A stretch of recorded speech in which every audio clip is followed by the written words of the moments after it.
La mobilité interne n'est pas le réflexe premier du cadre. On pense toujours que l'herbe est plus verte à côté.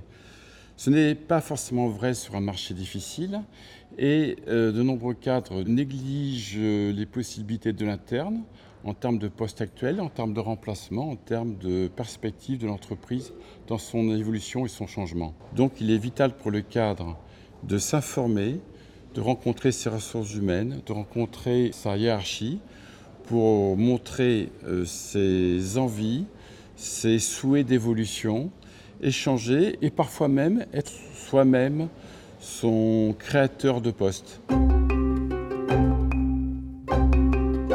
Une prise de recul par rapport au marché externe est une chose tout à fait importante, dans la mesure où il va voir un petit peu quelles sont les activités du poste et comparer cela aux activités en interne. Il est intéressant de voir un petit peu la concurrence sur ce marché-là afin qu'il puisse ensuite argumenter de manière efficace en interne. Il est intéressant d'évoquer cela avec certains hiérarchiques qui seront neutres, valider avec eux votre projet professionnel et, si ce projet est validé, avoir in fine leur appui.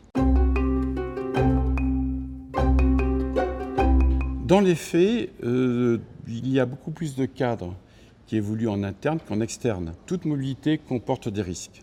Donc la mobilité interne est évidemment le moyen de minimiser ces risques. Pour l'entreprise, c'est beaucoup moins cher de recruter en interne qu'au niveau externe. L'entreprise récupère quelqu'un qu'elle connaît déjà, dans ses compétences techniques et fonctionnelles bien sûr, mais également aussi dans sa personnalité, dans sa motivation, dans sa niaque, dans son côté bon camarade de travail et esprit d'équipe. Et tous ces éléments font que la personne donnera envie qu'on l'embauche.